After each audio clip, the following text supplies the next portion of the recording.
साथियों नमस्कार। आज वायनाड से कांग्रेस की नवनिर्वाचित सांसद प्रियंका गांधी ने अपना पहला भाषण दिया।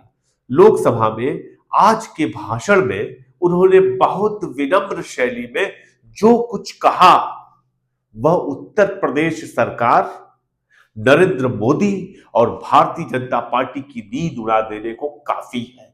उन्होंने बेहद विनम्रता के साथ भाजपा पर, खास तौर से उत्तर प्रदेश पर जिस तरह से हमले किए, उससे योगी आदित्यनाथ निसंदेह आज चैन की नींद नहीं सो पाएंगे।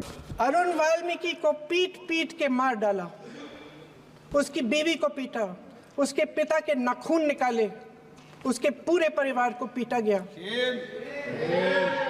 जब मैं उस जवान महिला से मिलने गई जो अभी अभी विधवा हुई थी, तो उसने मुझे कहा कि दीदी हमें सिर्फ एक चीज़ चाहिए, हमें न्याय चाहिए और हम इस न्याय के लिए लड़ते रहेंगे चाहे कुछ भी हो जाए।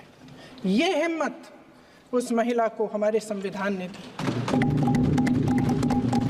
बहुत स्पष्ट है कि जिस तरह से राहुल गांधी उग्र शैली में भाषण देते हैं, राहुल गांधी की अपनी शैली जो है निसंदेह जनता के बीच पसंद की जाती है, उसी तरह से प्रियंका गांधी के आज के भाषण को सभी पसंद कर रहे हैं, क्योंकि उन्होंने संविधान का जिक्र करते हुए भाजपा की समूची राजनीति को कटघरे में खड़ा कर दिया।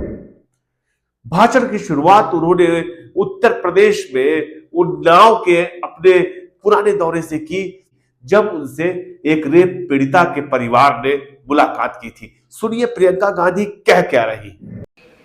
उन्नाव में मैं एक रेप पीड़िता के घर गई, उसे जलाकर मार डाला था। वो शायद 20-21 साल की होगी। हम सबके बच्चे हैं। हम सोच सकते हैं कि अगर हमारी बेटी के साथ बार बार बलात्कार हुआ और फिर जब वो अपनी लड़ाई लड़ने के लिए गई तो उसको जलाकर मार डाला गया होता तो हम पर क्या बीतती। मैं उस बच्ची के पिता से मिली। उसके खेत जलाए गए थे, उसके भाइयों को पीटा गया था, उसके पिता को बाहर से घर के बाहर घसीट कर मारा गया था। उस पिता ने मुझे बताया कि बेटी, मुझे न्याय चाहिए। मेरी बेटी अपने एफआईआर को दर्ज करने के लिए जब जिले में गई तो उसको मना किया गया। अगले जिले में जाना पड़ा उसे। वो रोज सुबह 6 बजे उठकर तैयार होकर अकेली अपने मुकदमे को लड़ने के लिए अगले जिले में ट्रेन से जाती थी। उसके पिता ने मुझे कहा कि मैंने उससे कहा, बेटी अकेले मत जाओ, छोड़ दो ये लड़ाई। लेकिन उसकी बेटी ने उसको जवाब दिया कि नहीं पिताजी, मैं अकेली जाऊंगी, मैं लड़ूंगी, ये मेरी लड़ाई है, मैं इसको लड़ूंगी। ये लड़ने की क्षमता, ये हिम्मत उस लड़की को और करोड़ों भारत की नारियों को हमारे संविधान ने दी।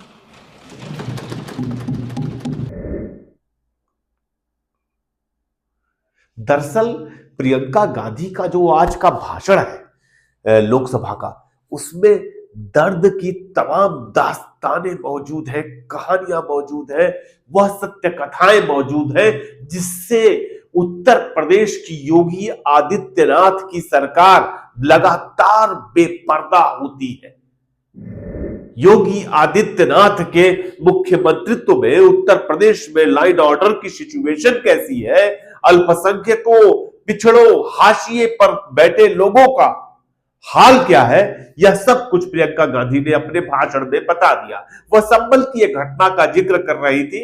आपको बताएं कि संभल से कुछ परिवार अभी राहुल और प्रियंका से मिलने आए थे, उनमें 2 बच्चे भी मिलने आए थे। प्रियंका गांधी ने उनकी भी कहानी सुनाई, जिससे आंखें भीग जाती है। सुनिए क्या कहा प्रियंका गांधी ने। संभल के कुछ लोग आए थे हमसे मिलने, जो मृतकों के परिवार के सदस्य थे। उसमें 2 बच्चे थे, अदनान और उजैर।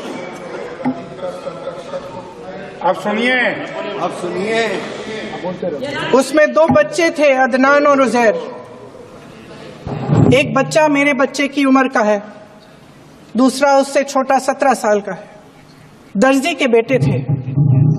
दर्जी का एक ही सपना था कि वो अपने बेटों को पढ़ाएगा लिखाएगा, एक बेटा डॉक्टर बनेगा, एक बेटा भी सफल होगा दूसरा बेटा भी अपने जीवन में सफल होगा। उनके पिताजी हर रोज उनको स्कूल छोड़ते थे। उस दिन भी स्कूल छोड़ने के बाद अपनी दुकान में चले गए। उन्हें पता नहीं था कि विवाद हो रहा है। उन्होंने भीड़ देखी, घर आने की कोशिश की तो पुलिस ने गोली से मार डाला। वो 17 साल का बच्चा अदनान मुझसे कहता है, वो 17 साल का बच्चा अदनान मुझसे कहता है कि मैं बड़ा होकर डॉक्टर बन के दिखाऊंगा, मैं अपने पिता का सपना साकार करूंगा। निसंदेह राहुल गांधी और कांग्रेस पार्टी लगातार अडानी पर हमला कर रहे हैं। प्रियंका गांधी ने भी वाजिब तर्कों के साथ अडानी पर जोरदार हमला किया और आश्चर्य की बात यह थी कि जब प्रियंका गांधी अपने भाषण में अडानी पर हमले कर रही थी, उस वक्त समूचा विपक्ष खामोश होकर के सुन रहा था। सदन में उस समय अमित शाह भी मौजूद थे, राजनाथ भी मौजूद थे, लेकिन किसी ने भी एक शब्द बोलने का या बीच में इंटरप्ट करने का किसी में साहस नहीं हुआ। हालांकि जब एक सांसद रेप की घटना को लेकर के जब प्रियंका गांधी बोल रही थी, वो शायद मुस्कुरा दिए, तो प्रियंका गांधी ने उनको ऐसा जवाब दिया, निसंदेह वह झेप गए होंगे। अरुण वाल्मीकि पुलिस स्टेशन में काम करता था, सफाई का काम करता था। आप सोच सकते हैं हमारी तरह उसका भी परिवार था। नई नई शादी हुई थी, 2-3 महीनों का बच्चा था। पुलिस स्टेशन में चोरी हो गई। चोरी का इल्जाम उस पर लगाया गया। उसके पूरे परिवार को उठाकर पुलिस स्टेशन में ले गए।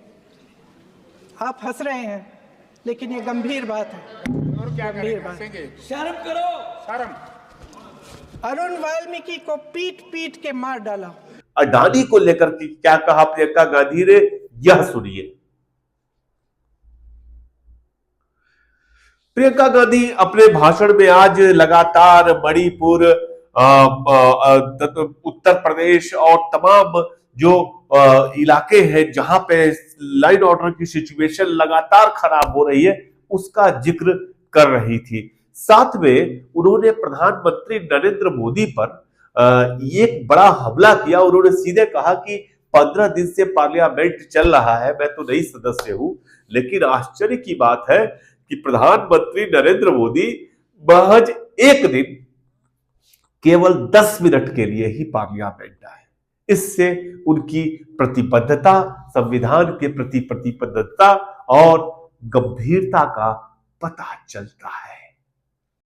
इनकी गंभीरता का प्रमाण यह है कि जब चुनाव में पूरे विपक्ष ने जोरदार आवाज उठाई कि ये जाति जनगणना होनी चाहिए, तो इनका जवाब देखिए।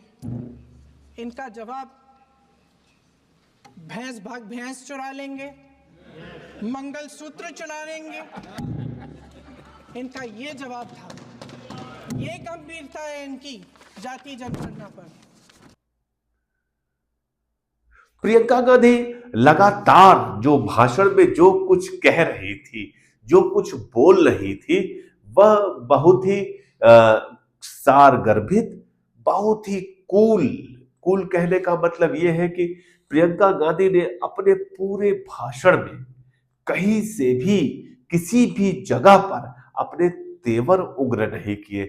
विनम्रता के साथ मारक वाक्यों का प्रयोग कैसे किया जाता है, विनम्रता के साथ शत्रु पक्ष पर हमला कैसे किया जाता है, प्रियंका गांधी ने अपने भाषण में आज यह दिखा दिया। प्रियंका गांधी के आज के जो भाषण है पूरा का पूरा, उसमें उन्होंने मोदी जी की वेशभूषा पर भी सवाल खड़े किए कि उनको कपड़े बदलने का बड़ा शौक है कि बार बार वो कपड़े बदलते हैं। एक कहानी होती थी अध्यक्ष महोदय, शायद बचपन में आपने भी सुनी होगी। राजा भेष बदलकर बाजार में आलोचना सुनने जाता था।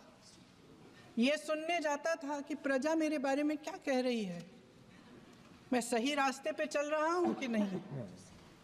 लेकिन आज का राजा, भेष तो बदलते हैं आज के राजा, शौक तो है उनको भेष बदलने का, लेकिन ना जनता के बीच जाने की हिम्मत है और ना आलोचना सुनने की।